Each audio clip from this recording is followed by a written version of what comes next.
দর্শক আমন্ত্রণ জানাচ্ছি যমুনার বিশেষ আয়োজন ডক্টরস অন কলে। আপনাদের স্বাস্থ্য বিষয়ক নানান প্রশ্ন আর সেসবের তাৎক্ষণিক সমাধান নিয়ে আমাদের এই বিশেষ আয়োজন। আপনাদের সাথে পুরো আয়োজন জুড়ে সাথে আছি আমি ডাক্তার সিদ্রা ইকবাল। আমাদের এই আয়োজনে থাকছেন দেশ বরেণ্য আর আধুনিক চিকিৎসা বিজ্ঞানে দক্ষ চিকিৎসকরা। আজ আমাদের আলোচনার বিষয় তরুণদের মানসিক স্বাস্থ্য, এবং আলোচনার জন্য আমাদের সাথে অতিথি হিসেবে আছেন স্নায়ু ও মনোরোগ বিশেষজ্ঞ ডাক্তার মোহাম্মদ আশরাফুল বারী, এবং তিনি আকিদা হেলথ কেয়ারের সিইও হিসেবে নিয়োজিত আছেন। আমাদের বিশেষজ্ঞ চিকিৎসকের পরামর্শ পাওয়ার জন্য ফোন করুন 982405 নম্বরে। আপনাকে স্বাগত জানাচ্ছি ডক্টরস অন কলে। আপনাকে অনেক ধন্যবাদ, আর যমুনা টিভিকে অনেক ধন্যবাদ আমাকে এখানে আসতে। খুবই গুরুত্বপূর্ণ একটা বিষয় আজ আমরা কথা বলবো, তরুণদের মানসিক স্বাস্থ্য। তরুণরা আমাদের ভবিষ্যৎ, এবং তাদের মানসিক স্বাস্থ্যের রক্ষা করা কিন্তু আমাদেরই দায়িত্ব, এবং তার জন্য কিন্তু আজকের বিষয়টা চলে এসেছে তরুণদের মানসিক স্বাস্থ্য নিয়ে। প্রথমে একটু জানি যে তরুণদের বয়সে মানসিক স্বাস্থ্য কেন আসলে এত সংবেদনশীল, কেন এই সময়টাকে এত বেশি গুরুত্ব দিতে হবে তাদের মানসিক স্বাস্থ্যের জন্য? Thank you. এবং এটা এই কারণে এটা যে কোনো একটা প্রসেসের প্রিলিমিনারি যে স্ট্রাকচারটা, বিল্ডিংটা, সেটা ঘরের হতে পারে, সেটা যে কোনো একটা অর্গানাইজেশনে হতে পারে। প্রথম ভিত্তিটা মানে ভালো হওয়া উচিত, মানুষের ক্ষেত্রে ব্যতিক্রম না। সো তরুণরা আমাদের যখন তাদের পরিবর্তন হয়, স্পেশালি যদি আপনি ব্রেনকে দেখেন, that actually takes the information from the environment they remain. তার চারিপার্শ্বিকতা, যে মানুষগুলোর সঙ্গে তারা মেশে, এবং তাদের যে ওভারঅল যে প্যারেন্টিং, যে আপব্রিঙ্গিং, যে মানুষগুলো, এটাই কিন্তু তার সার্চটাকে গড়ে দেয়। আমরা বলি পার্সোনালিটি, কিন্তু আসলে এটা শর্ট টার্ম হচ্ছে পার্সোনা। সে পার্সোনাকে বিল্ড আপ করার জন্য যে জিনিসগুলো লাগে, এই সময়টাই কিন্তু মানুষ তার নিজের অজান্তেই সেই ডিফিউশনের মধ্যে সেই ক্যারেক্টারিস্টিকগুলো ডেভেলপ করে। এবং এই জিনিসটাতে আমাদের খেয়াল রাখতে হবে যে আমাদের ভবিষ্যতে এই তরুণরা তার জীবনে যেভাবে তাদের পদচারণাগুলো করবে, তার ভিত্তিপ্রস্তর কিন্তু এই বয়সে হয়ে থাকবে। ঠিক চমৎকারভাবে বললেন, কারণ এই টাইমটাতে কিন্তু তার যে পার্সোনালিটি ক্রিয়েট হবে, এই এলিমেন্টগুলো কিন্তু ছোটবেলা থেকে তার মধ্যে ইনডিউস হতে থাকে। পরবর্তীতে সে যা গড়ে উঠবে কিন্তু সেটা কিন্তু সেই তখন থেকে কিন্তু শুরু। আচ্ছা, এখন একটু জানতে চাচ্ছি, তরুণদের মধ্যে এখন সবচেয়ে বেশি কি কি মানসিক রোগ আপনি দেখতে পাচ্ছেন, বা আপনার কাছে যে রোগীরা আসে, বিশেষ করে তরুণ বয়সে যারা আসে, তারা কি কি কমপ্লেইন নিয়ে বা কি কি রোগ নিয়ে আপনার কাছে আসে? আমি দেখব যে ওভারঅল যদি আমি সামারাইজ করি, তাহলে 5টা জিনিস আমি বলবো। 1 নম্বর ছিল anxiety disorder and panic disorder. 2 নম্বরটা হচ্ছিল ডিপ্রেশন আর বিষণ্ণতা। 3 নম্বরটা হচ্ছিল আপনার ওভারঅল অটিজম অ্যান্ড ADHD। 4 নম্বরটা হচ্ছিল সাইকোসিস। এবং এখন আমরা যেটা আরও দেখতে পাচ্ছি সেটা হচ্ছে borderline personality disorder and eating disorder. These are the common sort of diseases that you get normally. আচ্ছা, আমি এবার একটু ডিপ্রেশন নিয়ে ফার্স্ট একটু কথা বলি, দেন একটু প্যানিক ডিসঅর্ডারের দিকে আসছি। ডিপ্রেশনটা কিন্তু এখন বর্তমান তরুণদের হচ্ছে কমন একটা রোগ বলতে পারি, যেহেতু সকলের একটা ক্যারিয়ার নিয়ে চিন্তা আছে, পড়াশোনা নিয়ে চিন্তা থাকে, কারো কারোর মধ্যে অনেক প্রেশার ফিল হয় যে আসলে আমি যেমন স্টুডেন্ট সেই তুলনায় আমার রেজাল্ট হচ্ছে না, বা বাবা মার এক্সপেকটেশন অনুযায়ী আমার রেজাল্ট হচ্ছে না।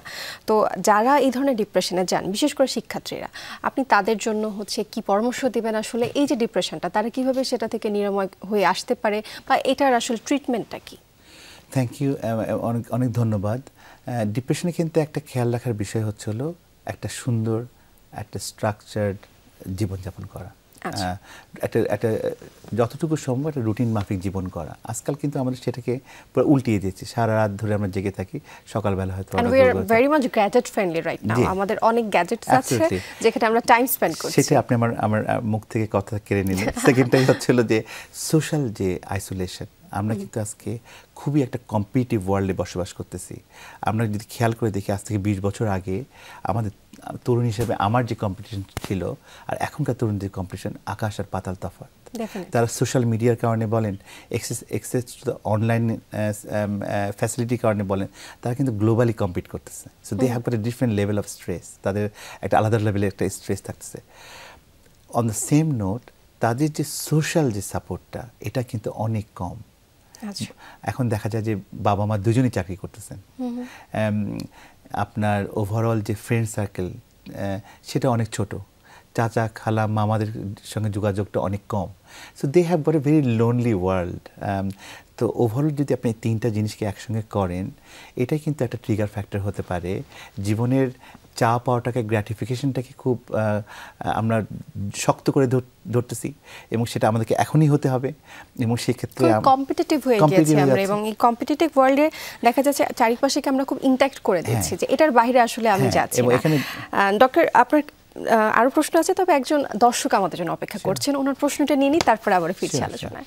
দর্শক কে বলছিলেন, কোথা থেকে বলছেন, নাম বলে প্রশ্ন করুন। আসসালামু আলাইকুম। ওয়ালাইকুম আসসালাম। আমি সরোয়ার, সাতক্ষীরা জেলা থেকে বলছিলাম। জি দর্শক, আমরা শুনতে পাচ্ছি, আপনার প্রশ্নটি করুন। জি, অসংখ্য ধন্যবাদ যমুনা টেলিভিশনকে খুব সময় উপযোগী একটি লাইভ প্রোগ্রামের জন্য।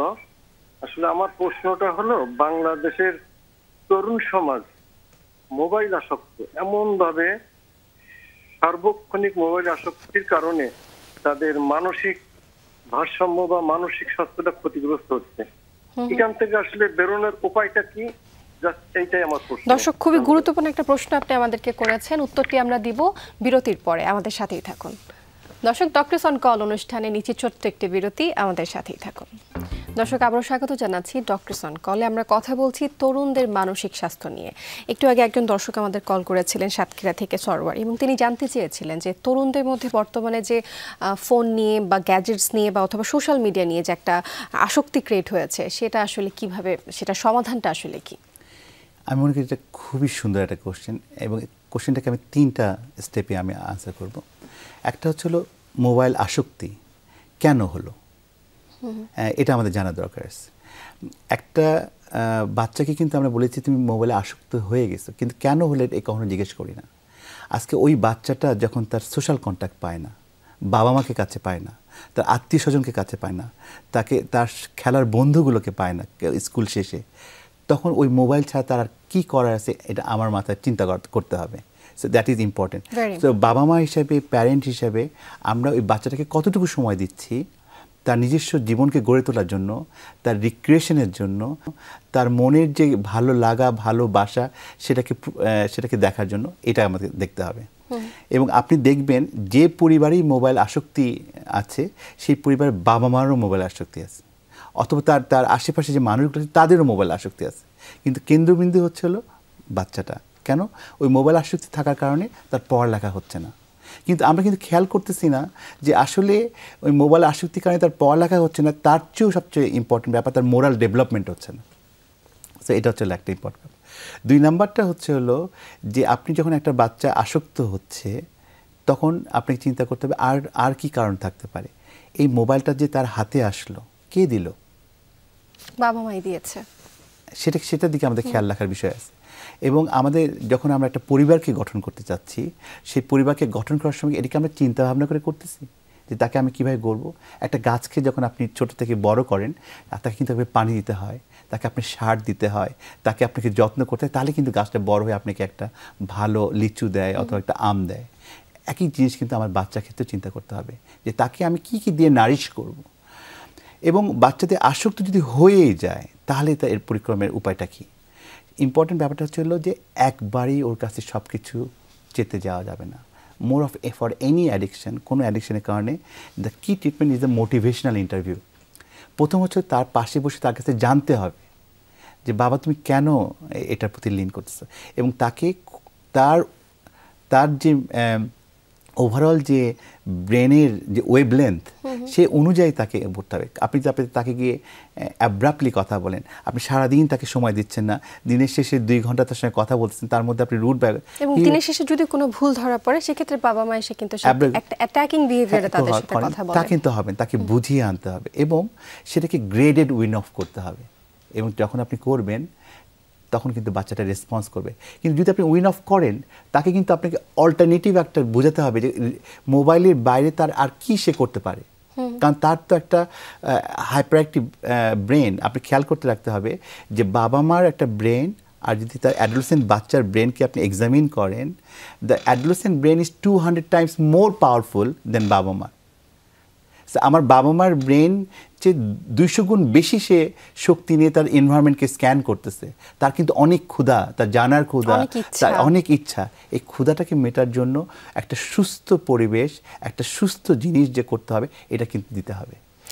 আমাদের বাংলাদেশের প্রেক্ষাপটে যেটা হয়, বাংলাদেশের ফ্যামিলিগুলোতে দেখা যায় বিশেষ করে বাবা মার সাথে কিন্তু বাচ্চারা তেমন ফ্রিলি কথা বলতে পারে না, খুব সংকোচ বোধ করে। আমরা যদি বলি এই যে পিউবার্টির যে সময়টুকু, যখন হচ্ছে বাচ্চারা 12 থেকে 15 বছর বা 16 বছর সময়টুকুতে যায়, যখন হচ্ছে তাদের মধ্যে নতুন কোনো ফিলিংস কাজ করে, তারা কিন্তু সেটা বাবা মাকে বলতে স্বাচ্ছন্দ্য বোধ করে না। কেন বোধ করে না সেটাও কিন্তু একটা প্রশ্ন। কারণ আমি তাকে সেই এনভায়রনমেন্টটা দেইনি ছোটবেলা থেকে যে সে এসে কথাটা আমার সাথে শেয়ার করবে, এবং শেয়ার না করার কারণে কিন্তু দেখা যায় যে বন্ধু-বান্ধব সেই কথাটা শুনছে বা যে বন্ধু-বান্ধব এই কথাটাকে প্রশ্রয় দিচ্ছে, সেখানে কিন্তু বাচ্চারা ঝুঁকে পড়ে। খুবই সুন্দর একটা চমৎকার উনি প্রশ্ন করেছিলেন, এবং সেই প্রসঙ্গে কিন্তু আমাদের এতগুলো আলোচনা চলে আসলো। এবার আমি একটু জানতে চাচ্ছি স্যার ADHDর ব্যাপারে। বর্তমানে খুবই পরিচিত একটা নাম ADHD। আমরা জানি শুধুমাত্র বাচ্চাদের, বিশেষ করে ছোট বাচ্চাদেরই কিন্তু ADHD হয়ে থাকে, তবে তরুণদের মধ্যেও এখন ADHD দেখা যাচ্ছে। একটু জানতে চাই ADHD আসলে কি? Thank you. আবার ADHD মানে হচ্ছে attention deficit hyper active disorder. যদি আপনার মনোযোগে প্রবলেম হয় এবং আপনার মধ্যে চঞ্চলতা দেখা যায়, যে আপনি কোনো একটা জায়গায় বসে থাকতে আপনার অসুবিধা হচ্ছে, আপনি বিভিন্ন কাজের মধ্যে ইনভলভ হচ্ছেন কিন্তু কাজ শেষ করতে পারতেছেন না, আপনার জিনিসগুলো জীবনটা অগোছালোভাবে আছে, আপনি যে জিনিসগুলো আপনি দৈনন্দিন জীবনের দরকার সেগুলোকে খুঁজে পেতে আপনি কষ্ট হয়, আপনি ফ্রাস্ট্রেশন হয়ে যাচ্ছেন, আপনি মনে রাখতে আপনার কষ্ট হচ্ছে, আপনি কিন্তু ভেবে নিতে হবে যে আমরা আদৌ ADHD আছে কিনা। এবং আমি লন্ডনে আপনার ADHD ক্লিনিক করি, এবং আমরা ছোটদের কিনা আগে ওরিড ছিলাম, এখন আমি অ্যাডাল্টদের জন্য, যে তরুণদের জন্য আমি বলবো এটা একটা খুবই একটা ইম্পর্টেন্ট জিনিস। এবং তার জন্য কিন্তু সামাজিকভাবে তারা অনেক নিগৃহীত হন, তাদের এডুকেশনাল ইনস্টিটিউটে তারা অনেক কষ্ট পান, সেটা শিক্ষকদের কাছে হতে পারে, তাদের বন্ধুবান্ধবের কাছে হতে পারে, but it's a misjudgement, it's a sort of a কী বলবো, ইটস এ মিথ একটা জিনিস নিয়ে তো তারা কষ্ট পান। যেটা ADHD কি সিমটম, সেটা হচ্ছিল যে মনোযোগ দিতে কষ্ট হবে, যে কাজগুলোতে মনোযোগ দেওয়ার দরকার সেই কাজগুলোকে তারা অ্যাভয়েড করবে, যে কাজগুলোতে তারা সহজে ভুলে যাবে, ভুলে যাওয়ার জন্য তারা অনেক অ্যাপয়েন্টমেন্টগুলো মিস করবে, এবং ইজিলি ডিস্ট্রাক্টেড হওয়ার জন্য পরীক্ষার খাতায় হোমওয়ার্কে তারা অনেক ভুল করবে, এবং তারা কন্টিনিউয়াসলি কথা বলবে, এবং হাইপার অ্যাক্টিভিটির কারণে তার বসে থাকতে কষ্ট হবে, চঞ্চলতা দেখাবে, এবং অ্যাব্রাপ্টলি আপনার অন্যদের কাজের মধ্যে ইন্টারফেয়ার করবে, কিউতে দাঁড়াতে, কোনো কিছুর জন্য ওয়েট করতে তাদের কষ্ট হবে। This are the common symptoms, মানে একটা অস্থিরতা কাজ করে তাদের মধ্যে। আমি ADHD আরো প্রশ্ন করব, সময় হয়ে গেছে আরেকটি বিরতি, তারপরে আবার ফিরছি। দর্শক, ডক্টরস অন কল অনুষ্ঠানে নিচ্ছে ছোট্ট একটি বিরতি, আমাদের সাথেই থাকুন। দর্শক, আবারও স্বাগত জানাচ্ছি ডক্টরস অন কলে। আমরা কথা বলছি তরুণদের মানসিক স্বাস্থ্য নিয়ে, এবং এই বিষয়ে কথা বলবার জন্য সাথে আছেন ডাক্তার আশরাফুল বারী। ডাক্তার আশরাফুল বারী, আমরা কথা বলছিলাম ADHD নিয়ে, আপনি অনেকগুলো সাইন অ্যান্ড সিমটমস বলেই দিলেন যে ADHD আসলে কি। এবার একটু জানতে চাচ্ছি ADHD ট্রিটমেন্ট প্রোটোকলটা আসলে কি তাহলে? Thank you. ADHD ট্রিটমেন্ট প্রোটোকলটা খুব সংক্ষেপে হচ্ছিল অনেক বায়োসাইকোসোশ্যাল মোডে।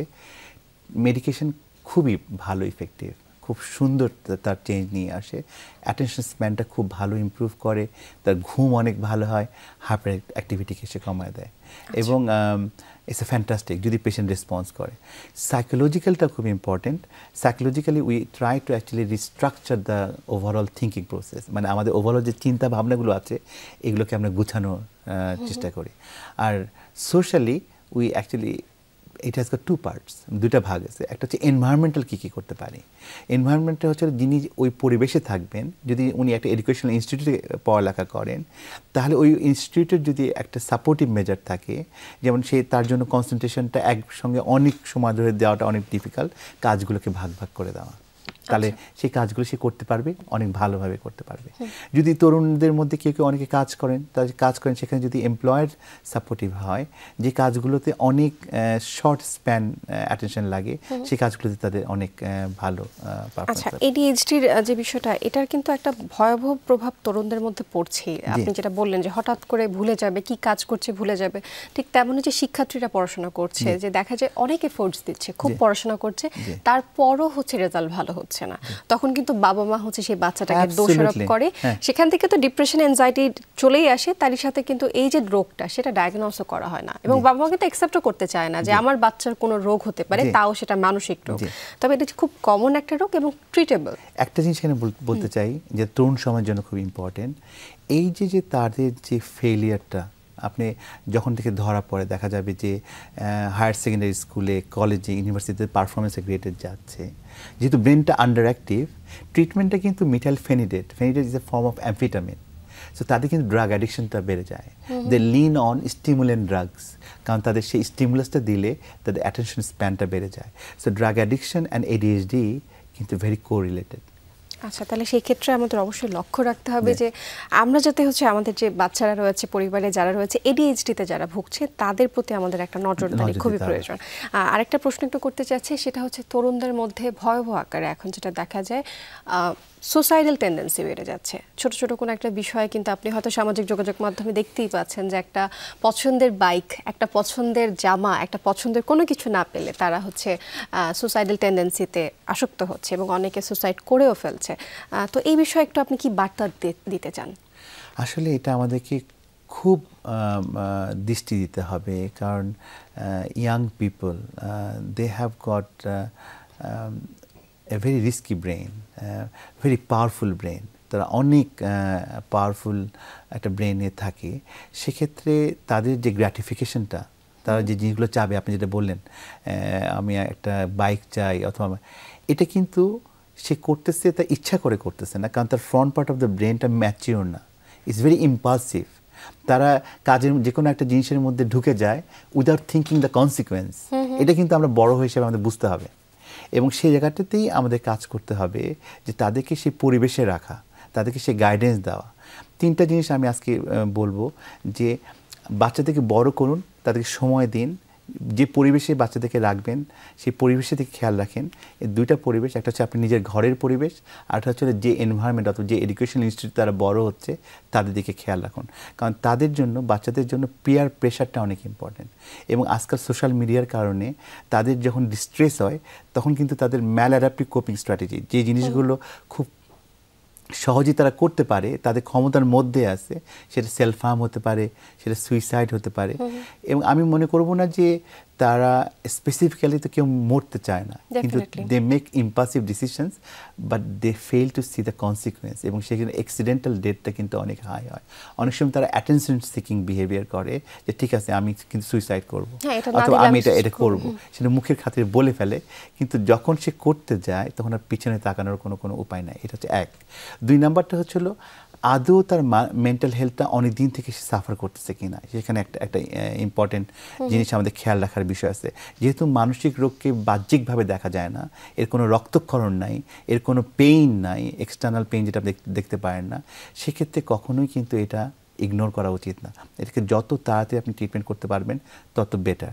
তিন নাম্বারটা হচ্ছিল একটা সুস্থ, একটা স্বাভাবিক একটা জীবনযাপন করা, যেখানে এক্সপেকটেশনটা থাকবে লিমিটেড, আমার আয় বুঝে ব্যয়, আমার অ্যাবিলিটি বুঝে তার যে কনসিকুয়েন্সটা তৈরি করা, এই তিনটা উপদেশ। তবে সেখানে কিন্তু সোশ্যাল মিডিয়ার একটা ব্যাপক প্রভাব পড়ে। সোশ্যাল মিডিয়াতে হচ্ছে অন্যান্য বাচ্চাদেরকে যখন তারা দেখে যে তারা এই গ্যাজেটস পাচ্ছে, তারা এই বাইক পাচ্ছে, তারা এই জামা কাপড় ইউজ করছে, সেক্ষেত্রে আমিও এক্সপেক্ট করতে পারি আমার বাবা মা আমাকে সেটা প্রোভাইড করবে। তাহলে সেটা আসলে কিভাবে বাবা মা এই জায়গাটাতে কাজ করতে পারে সেই বাচ্চার ক্ষেত্রে? দেখেন, মানে এখানে কিন্তু আসলে ওভারঅল আমি খুবই সংক্ষিপ্ত করে উত্তর নিব, আমরা একেবারে অনুষ্ঠানে দাঁড় পাতে চলে এসেছি। হ্যাঁ, মানে এখানে কিন্তু আসলে ওই টপিকটাকে নিয়ে বাচ্চার সঙ্গে সময় নিয়ে বসা এবং বসে জিনিসটাকে বুঝিয়ে বলা, এবং আমি মনে করি যে যদি একটু সময় দিয়ে তাকে বোঝানো যায় তাহলে কিন্তু আপনি আউটকামটা অনেক ভালো পাবেন। কিন্তু আপনি abrupt rather than an abrupt direction দাও, অর্থাৎ বাস্তবতার সাথে বাচ্চাকে পরিচয় করিয়ে দিতে হবে যে বাস্তবতাটা আসলে এখানে, লিমিটেশনস গুলো আসলে এখানে। এবং ছোটবেলা থেকে আপনি যেটা প্রথমে বললেন যে বাচ্চা চাইবা মাত্র কোনো কিছু তাকে দিয়ে দেওয়া যাবে না, তাকে বোঝাতে হবে সেটা মূল্যটা আসলে কি, তার প্রয়োজনীয়তাটা আসলে কি এবং কখন লাগবে। খুব সুন্দর করে তরুণ সমাজের মানসিক স্বাস্থ্য নিয়ে আজ আপনি আমাদের সাথে আলোচনা করলেন, অসংখ্য ধন্যবাদ জানাচ্ছি আপনাকে। ধন্যবাদ, এবং যমুনা টিভিকে অনেক ধন্যবাদ। দর্শক, এই ছিল ডক্টরস অন কলের আজকের আয়োজন। যমুনা টেলিভিশনের সাথে থাকার জন্য অসংখ্য ধন্যবাদ আপনাদের।